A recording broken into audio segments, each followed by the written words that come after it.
Hey, beautiful people, it's your girl, April Sampé, back with another episode of Veg Out Live, where we dive deep into your lifestyle.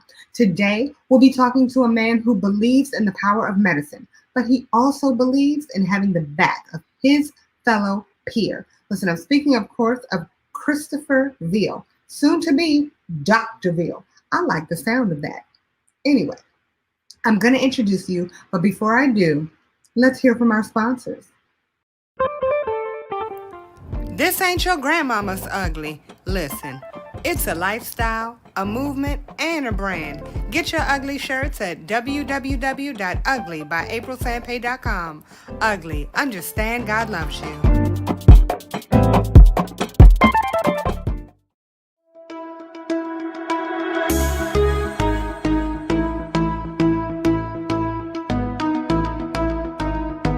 Time to turn it up! Time to turn it up! Time to turn it up! We are live right here on the Go With Radio Show right here on Go Radio Live, WinDC Radio, all wrapped up in Go With Media. What's good? This Crank Lucas, the rap producer, and you locked into WinDC Radio, the #1 platform for independent artists and entrepreneurs. Live and direct from the shops at Iverson, it's just Paul representing. Shout out to my man Nico, you right here on WinDC. Make sure to get that WinDC app because it is the platform for independent artists and entrepreneurs in your community. All right, it's time to go ahead and meet Mr. Christopher Veal. Come on, y'all.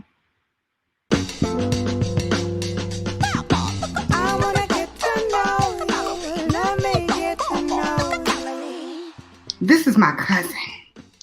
This is my actual blood cousin, ladies and gentlemen. I have Christopher Veal right here, live, and Lord, I'm excited. What's up, cuz? You are just a hot mess. I am, right? Amazing to see you. Amazing to be here. I'm so happy that you invited me. I feel like I may be, I'm definitely not as wise as you are, but I'm happy to do whatever I can to make the show as great as it is. So thank you for an invitation. I appreciate it. So I like the fact that you said, I'm not as wise as you are, yet you are a medical student who is actually going to be a full-fledged doctor in March of next year? Yeah, my last course is in March, and then the official graduation is in May. But basically, once I get matched to my residency program, I'm basically a doctor. I'm basically done. I'm excited. Full white coat. Yes, the long white coat, exactly. I am so excited about this. So one of the reasons that I brought you on, you are one of very few that I've interviewed who is not an actual vegan. I know I'm always the minority, man. You know, I'm the only black man in my medical school class, and here I am, the minority on your TV show. It's okay. At least I'm consistent. Well, being the minority, I want to talk to you about veganism in the medical field, right? But before I do that, I want to talk to you about you. So I want to know what made you even go into the medical field. You know, so when I was a kid, I had a really bad tumor on my neck, and honestly, it was terrifying. It grew over the course of 2.5, 3 years. Turns out it was a form of cancer. And at the time, the reason why it was able to grow to such a big size was because we didn't have insurance. And so I kind of learned early on that health care, and I guess one's overall health is, at least in this country, dependent on how much money you make, and what kind of job you have. And so early on, I kind of had this awareness. I was around 12, 13 years old, of the injustice of America's healthcare system. By the time I got to college, I had this course called Healthcare in America. And the course was just after the Affordable Care Act came out. The Affordable Care Act was also one of the, first times I had insurance in a long time, because of, how they broadened the system and allowed more people to get covered. And as I was in this course in college, I was learning more and more about just how messed up the system really is. And even though the Affordable Care Act helps some people, and quite a few, several millions of people, there were still several million that were uninsured, and that really upset me. Namely because, one, I was one of them not too long ago, and two, I know far too many people who are still uninsured who still can't get the healthcare they need, and so as a result, they get sicker and sicker, and then by the time they get to a point where they need to actually have critical attention, they're seen in the ER, they get this massive ER bill, and they wind up going bankrupt and losing their homes because they get sick. We shouldn't live in a country like that. And so for me, yes, I was fascinated by the fact that, I was saved by the medical system that this country has provided, but I was angry at the fact that it allowed so much injustice to occur. So for me, medicine was a way for me to continue learning about the absolute, brilliance of medicine, while also having a credible voice when it comes to advocacy for those who don't have a voice themselves, or a voice that, for those that can't really speak for themselves because the system won't let them. The more that I learned about the medical industry is that a lot of doctors started out with the same mindset that you have, but because of bills, because of insurance, because of a lot of politics, they end up scaling back and failing to help the people that really need to be helped.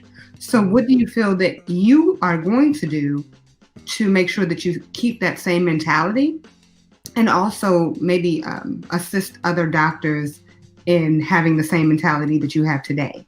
That's a great question. And I feel like the answer I would have given you last year probably would not have been the same answer I'm giving you today, because I feel like 2020 has forced a lot of people to grow up, or at least to change their priorities. This year has been an awful year for a variety of reasons. But from a personal standpoint, I've had 5 family members die of COVID. Some of whom are on our side of the family. I had a friend, a classmate of mine, commit suicide, another Black male, and there were very few of us in the school to begin with.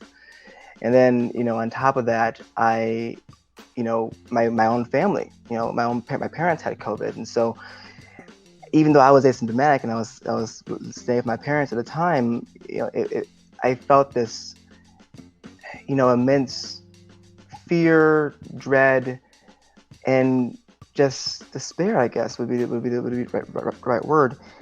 But also I felt like my own mortality was something I needed to reconcile.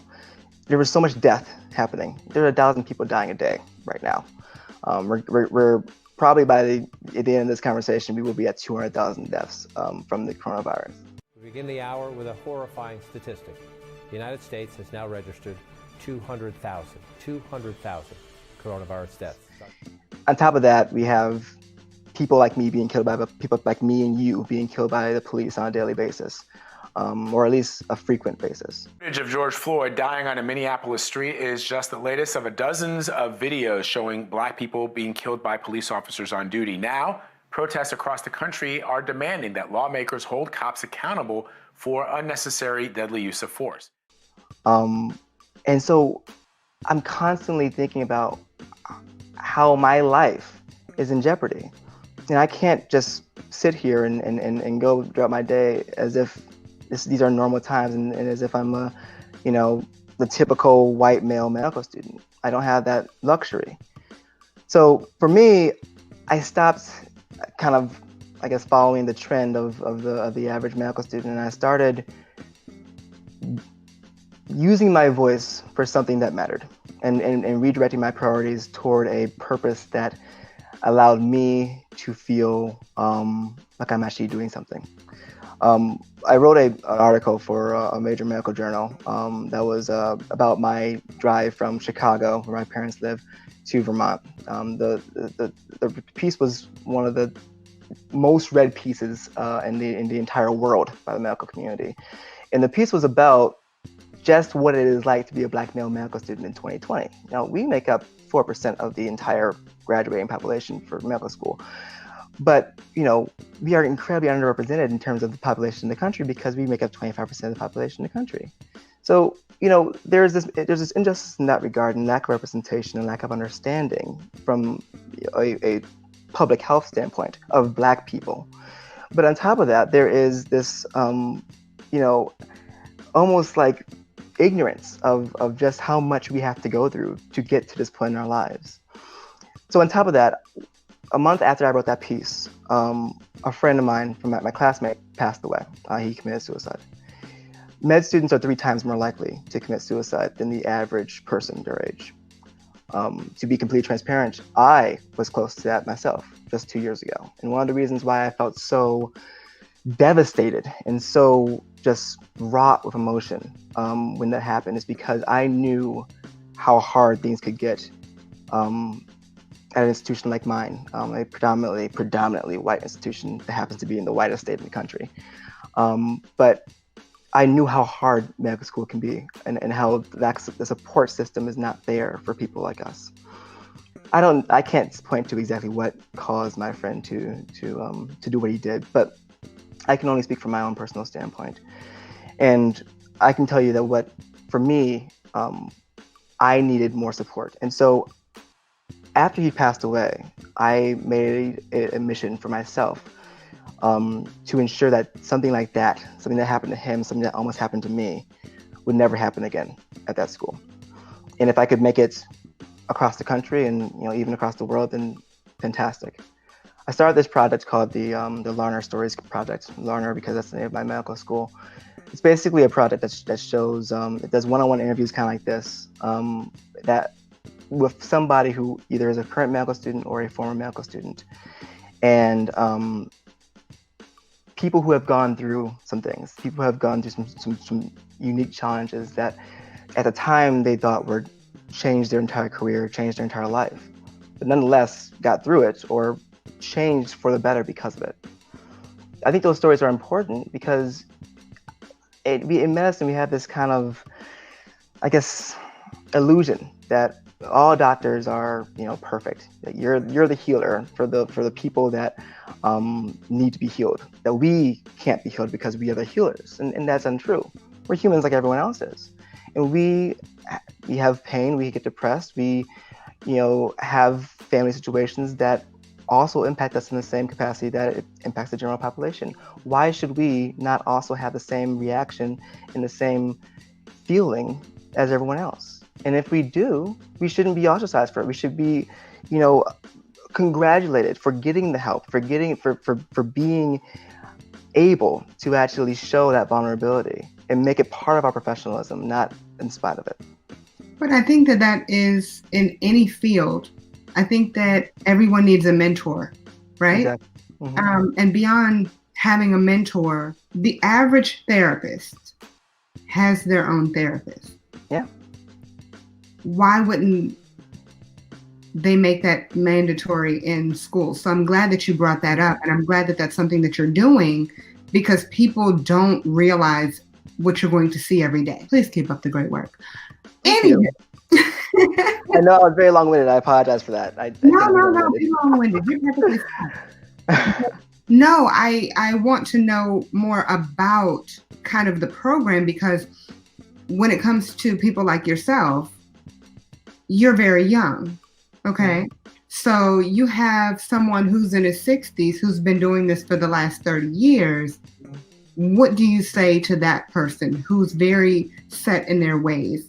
How do you fix that person? And I do mean fix that person because they've probably seen so many things, but they've never had the support that you're offering. So what do you do in that respect? You're absolutely right. There are, and I say especially surgeons because the primary care folks in medicine tend to have a little bit of a dueling war with the surgeons and vice versa. But unfortunately, it's true. When it comes to older doctors, older people in general, it is hard to change their ways. And so, some people, if their mindset or their restriction interferes with patient care and it winds up making making their patients at risk for something bad, most of the time in most institutions there is some kind of whistleblower way of sending out that cry for this person to fall back and to get some help. Hopefully it doesn't come to that point. Hopefully, one can actually, reach out to their colleague and say, hey, this is something that, maybe you should work on or maybe I can help you with. But it's very hard, especially when you're in a hierarchical industry like medicine, where, I'm a medical student. I'm at the very, very bottom of the ladder, but you have people who are chairs of their departments who are at the highest echelons of their career, who, anyone below them, if you talk to them in a weird way, it's considered insubordination and you can be fired for it. And your entire career reputation could be at risk for that. So it's very delicate. And, a lot of institutions have oversight committees to ensure that people are kind of doing the right thing. But when you sign up to be a doctor, you're signing up to be a lifelong learner. I mean, we get, we have to do our boards every 3 or 4 years, because medicine is such a revolving thing. I mean, in the past 100 years, we have had more growth and more medicines and vaccines created than we have had in the history of the world.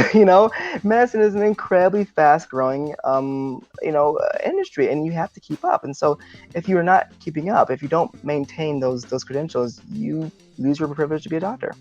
My concern is more the medicine. Mm-hmm. So I want to switch gears just a little bit. Yeah, please. When we talk about the medical field, initially, we would say, okay, this is somebody that we can go to, and we'll say, hey, my stomach is hurting. They'll say, you know what? Go home, drink some tea, relax. You just bloated. You just had gas, or whatever the case is. Now you go to the doctor and you say, my stomach is hurting. They'll say, here, take this pill. Right. Yeah, the pharma, the big pharma aspect of westernized medicine. Yeah. So doctors have become the new drug pushers. And so, I mean, that's a fair estimate. Yeah. Mm-hmm. And so one thing that concerns me is that people feel that, because there've been so many breakthroughs in medicine, and through taking certain medications, through vaccines, through whatever it is we want to talk about, there's so many breakthroughs. But what about your body being able to heal itself? It seems as if we can look at an animal and say it's okay for that animal not to take any medication because their body will heal on its own. Right. But if a human has any kind of situation, their body doesn't. Why is it a difference?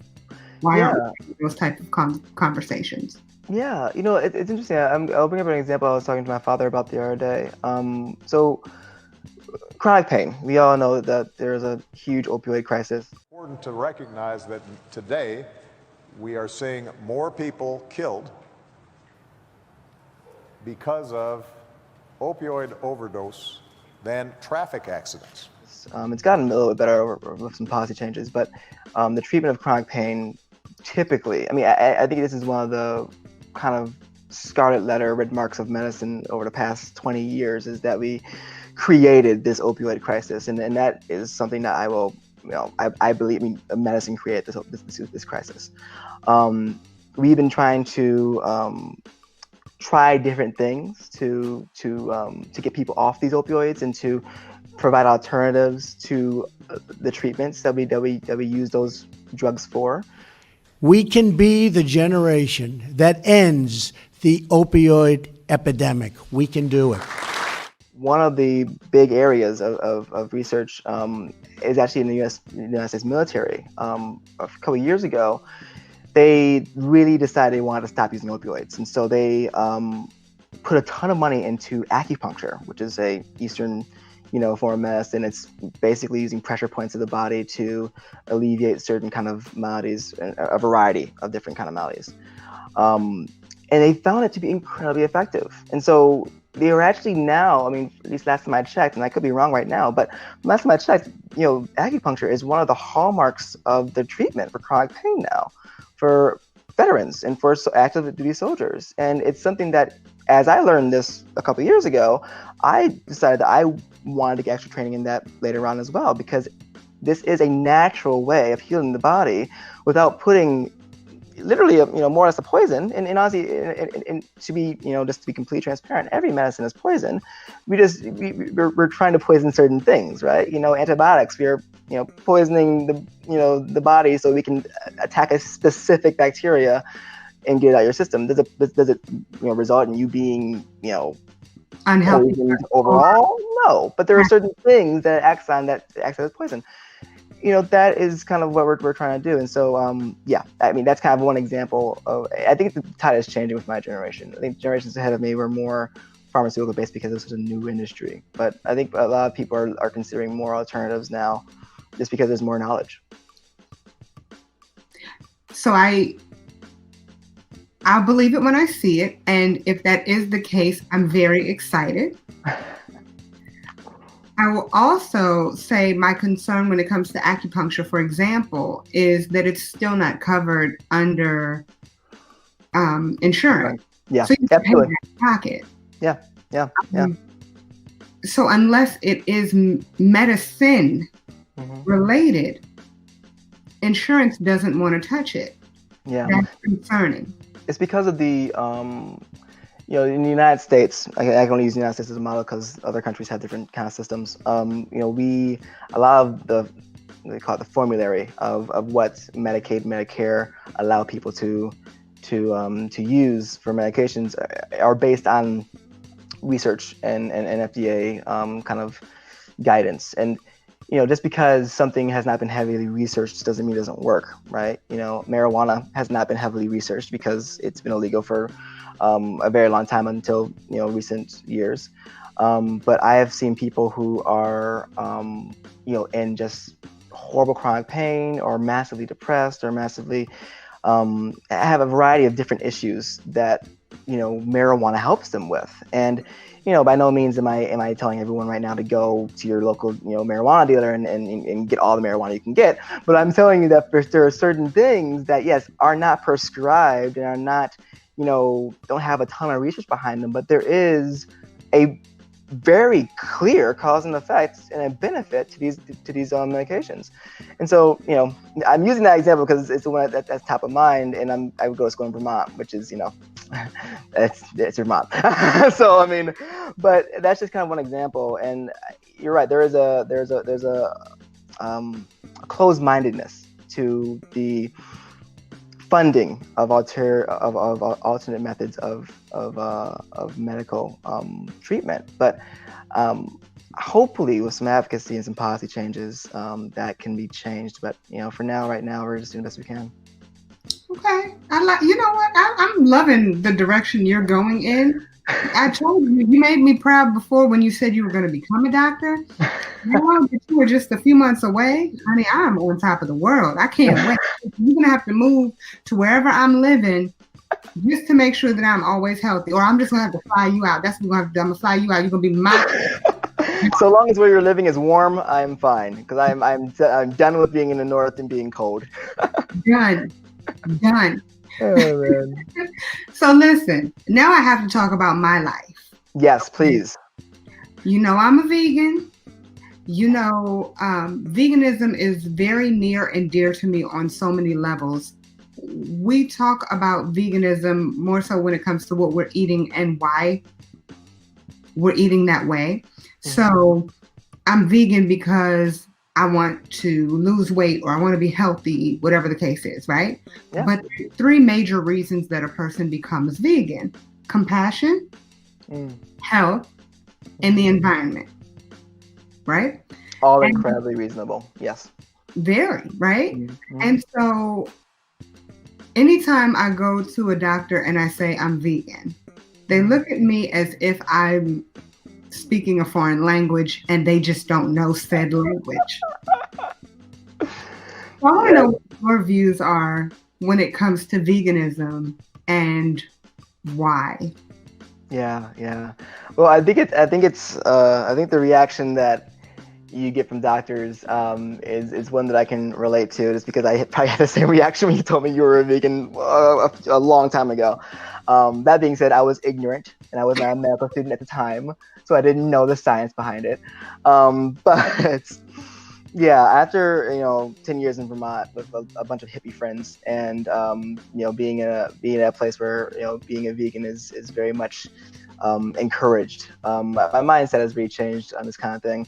The doctors that are not that are looking at you like you're an alien, or the ones that are kind of on the fence about it, kind of go back to what you were talking about before, with the kind of just closed-minded nature of the older generation, or at least a population of doctors that don't really want to know about these kind of ulterior differences. But it's pretty well established in the medical community that plant-based diets, whether it's vegetarianism or veganism, are remarkably better for you than the stuff that, frankly, I eat on a daily basis. Being the Midwestern soul that I am, I'm not gonna lie, I love my steak. So that's probably got half your viewers probably just stopped watching this. But it's the science and the research behind plant-based diets, being vegan, are abundantly clear. I mean, there are studies that have been published in the premier journal of medicine, the Journal of the American Medical Association, that have shown that women with breast cancer who regularly consumed soy products had a 32% lower risk of breast cancer and recurrence, and a 29% decreased risk of death compared to women that consumed little to no soy. Right, soy is a pretty large ingredient of the vegan diet. The same kind of type of study has shown the massive benefits toward weight loss with BMI, lower blood pressure, lower hemoglobin A1C, which is what we use to gauge if someone is diabetic or moderate after diabetes, and cholesterol. I mean, those are kind of the real hallmark pieces of how a plant-based diet can improve your body and improve your well-being. I mean, longevity aside, it really is better for your overall health. And so this is something that I have recently learned within the past 4 years in medical school, that I will also admit that I was, ignorant to. But in terms of convincing other medical providers about the benefits of this, I think that if someone goes into a doctor's office and they tell the doctor that they're vegan, and the doctor gives them some kind of look, I would recommend that the person say, hey, I am vegan because X, Y, and Z, and the medicine, that the research has said that this is better for me. Is that true or is that not true? And I think it would be very interesting to observe the reaction that the doctor has, because you can't, in medicine, you can't really argue with science. This is data. This is proven data. Well, I look at my husband, for example, Mm-hmm. and he was told that he is diabetic, Mm-hmm. and he broke up with his doctor. Those are his words, not mine. He actually walked in, met with his doctor. She said, here, take these drugs. And he said, no, can't you cure it by diet? She says, no. Is it type 1 or type 2 diabetes? Type 2.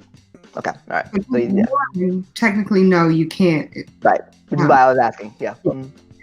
And we let's go into type 3 diabetes, which is like Alzheimer's.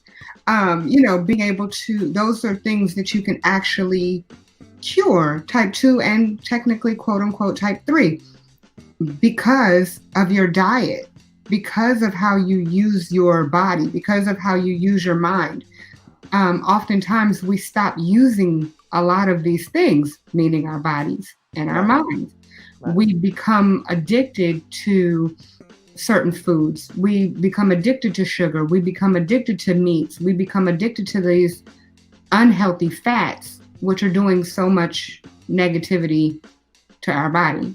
Mm-hmm. So what do you think that what areas do you think vegans should focus on when it comes to our health, making sure that we maintain our health and kind of stay out of your office? No, that's not what you want to hear, but I have to ask. I do love that Medicare money, man. But it's okay. Keeps the clinic going. But no, I would much rather see people out of clinic than in clinic. Yeah, I think that what you're saying is totally fair. Getting back to the diabetes part, from a primary care standpoint, it is our first form of intervention when it comes to someone who is getting toward the pre-diabetes stage or has a blood glucose that is at the diabetic stage, type 2. We first tell them to change their dietary and lifestyle, right? Exercise, leafy greens and vegetables, fruits, and all that jazz. We give them, we typically give them a certain amount of time, 3 months to 6 months, to implement those changes and to see a demonstrative effect and change on their hemoglobin A1C, which is what we use to kind of gauge if someone has diabetes or not. And if someone implements those natural changes, which typically, if you do it right, does work for some people, and it also results in a lot of weight loss for people. And in fact, weight loss is actually one of the major movers for this kind of thing. If you show that that A1C has gone down, then a drug is typically not needed. However, there are those people who changing their lifestyle like that is very difficult for them, and I don't blame them for that. I understand. I wish I could become a vegan. I'm not that disciplined, So I understand the challenges that can ensue when you're trying to change your lifestyle after you've been doing something for 40, 60, 70 years. But that is our first strategy. Now, I'm sorry to cut you off, but there is one piece about that. So I've had a few conversations with doctors. Mm-hmm. And one thing that they've told me, which more than one has told me, that one of the reasons they would not prescribe a vegan diet is because, to your point, they can't do it on their own. So they don't feel that it's right for them to prescribe something that they're unable to do themselves, right? Right. And so the thing is, to your point earlier, people look at doctors as healers. Mm-hmm. What you say becomes law. Exactly. And so if that's the case, we're going to listen to what you say. It's more do as I say, not as I do. Exactly. If you know it's better, why not still push it as opposed to recommending? Saying, listen, this is your prescription. I'm going to write it on a prescription piece of paper, and I'm going to hand this to you and tell you that this is mandatory. So people don't like major changes. It's something that doctors and everyday patients genuinely, they're against it because they don't know it. What you don't know, you fear, right? That's a natural human instinct. So I think that when it comes to changing your diet to a vegan diet, it's advised and it's preferred that one does it in a staged process, right? I mean, I think that you do anything, flipping a switch on and off or something like that, it can cause some pretty dramatic changes and negative side effects. But when you do something in stages, such as changing your diet from being 100% omnivore to being 75% omnivore, and then 50%, 25%, and then to the point where you're ultimately at a vegan or vegetarian-based diet, I think that's totally fair. But I think a lot of doctors don't see that kind of titration as being reasonable for a dietary-based change, where they see that being reasonable for something like a medication-based change, right? So from a psychiatric standpoint, we commonly prescribe antipsychotics, antidepressants, right? These are drugs that we tend to taper up because if we start at a high dose, it causes really, really bad side effects that we want to avoid. So we start low and we gradually increase until we can see a demonstrable effect that is that we want to stay at. I think that's fair for doctors to do the same thing when it comes to dietary changes like being a vegan. And I think a lot of doctors do, but there are also some of those who don't. And so it's a different mindset. When it comes to school, how much education do you really get around nutrition? Yeah. Oh God, the diet of most medical students are crap. Myself included. So I will validate that, mostly because we don't have time to go home and make meals or meal prep. Some people do. I have quite a few friends who are vegan in medical school who are much more, I guess the word is better than me in terms of just being able to do that kind of thing. Better with your time, I should say. But yeah, when you're in higher education, the issue is time. In medical school, I do not think we get enough education for dietary things. Medicine in general is a very siloed industry where you have your surgeons here, your doctors, your primary care doctors here, your nurses here, your dietitians here, your nutritionists here. It's a very isolated process, and hopefully, when the dietitian makes a note into the patient's record, the primary care doctor or the attending in the inpatient setting sees the note and actually implements those changes. But oftentimes they don't even see the note because the dietitian is not a doctor, so they don't consider that person a credible source. I'm not saying all people do this, but I'm saying some people do this, right? So, when it comes to nutritional advice, I think that there certainly is room for improvement from an educational standpoint. In terms of, just kind of, that's the overall diet of those being educated, oftentimes it's kind of like a do as I say, not as I do kind of thing, yeah. That's what I've been noticing in a lot of fields, not just medical, but the medical field is, to me, pretty important because so many people hold anybody in the medical industry just on a pedestal, which I think is great. Mm-hmm. But I think that if you're going to hold people that high on a pedestal, mm-hmm. then you need to make sure that they are giving you everything that they can. One thing that I don't like that you said is that you all don't have time to meal prep, or you all don't have time to take care of yourselves, right? Yeah.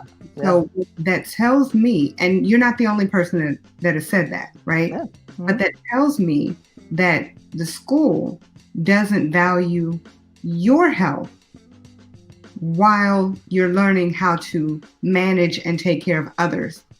Yeah. And so it then produces doctors that end up saying, well, it doesn't matter if you're working all day, all night, because that's what you're supposed to do. It depends on what type of person you are. Are you a leader? Are you a follower? Do you see the value in rest? Do you see the value in making sure that you have a well-balanced meal? So those things concern me, not just with you, like I said, but with pretty much everybody in the medical industry. Doctors that are working all around the clock that are actually sleeping in the hospital and eating the disgusting hospital food. I will say, University of Vermont Medical Center and my medical college has some of the best food I've ever had in my life. It's rare. I know it is rare, and I know it's because Vermont is a place where we have a lot of farm, and most of us have farm to table in our hospital. And we have a lot of dietary, honestly, if you look up the medical center at the University of Vermont, it really has amazing food. And that's also another reason why I don't meal prep, because I know the food at my school is better than anything I can ever make myself. But that being said, it is very much the exception. In Vermont, we have a culture in Vermont of good food. That culture is not everywhere. It certainly is not in Chicago, where I am right now, or in Detroit, where I was raised. But so yeah, I agree with that. But you're right. It's a cultural issue, right? The medical culture. We're called residents for a reason, because we literally reside in the hospital, oftentimes sleeping in the hospital. Our job is we are the house staff. So, it's a culture where like you're not expected to be able to go home or to be able to just have a break midway through the day for lunch, because we have other things to do. We have patients to see. Unfortunately, depending on what specialty you're in, you may have more or less of that kind of interaction. And so, it's hard to shift. It's a hard culture to change when it's been that way for so long, and it's demonstrated reasonable results. Doesn't mean it doesn't need to be changed. It does need to be changed, but I was going to say it's a hard culture to change, but I do believe that it does start with one. And I'm glad that you are one person that is believing in the change and seeing the importance of the change. What do you see coming down the pike for you in 2021 besides graduation? Yeah, a salary is one. Honestly, I am tired of being poor. It has been a very long time being poor, and I am very much done with it. I'm still going to be poor as a resident, but it will be less so than I am right now. But besides that, really, it's just the capacity to help people. I mean, I can only do so much as a medical student. We're closely supervised, as we should be, because most of us don't know what we're doing. But, having the autonomy that comes with actually having the MD behind your name is a privilege. I'm someone that will be responsible for a mom, a grandmother, a daughter, and their lives. I mean, that's something that is incredibly humbling, that people are trusting their lives and the lives of their loved ones in my hands. It's an incredibly daunting responsibility, but it's also an incredibly humbling one. So I think for me, that's something that I'm really looking forward to. That's also, having conversations like these where I can actually talk about, be very frank and honest about, certain things that people are concerned about. Thank you so much. I love you. I can't wait to do this again. And I can't wait to become my personal doctor. Oh, absolutely. I'm still going to charge you, though. I'm still billing you. Oh, yes. I'm charging you for this conversation about a minute, actually, but it's okay. All right, and on that note, bye-bye. Hey, beautiful people. I hope you enjoyed the show. And if you did, please like, share, and subscribe to this channel. Follow Christopher Veal on all social media platforms. Visit www.WinDCRadio.com for more information on independent artists and entrepreneurs in your community. And visit uglybyaprilsampé.com to get your ugly attire. Always make time to veg out live only on Veg Out and Dine. Can we talk for a moment? Hoping you will let me in. Tell me all your little secrets. Promise it will stay within. See, I wanna get to know you. Tell me all your hopes and dreams. Follow me and I will show you life is better than it seems. Hello, hey.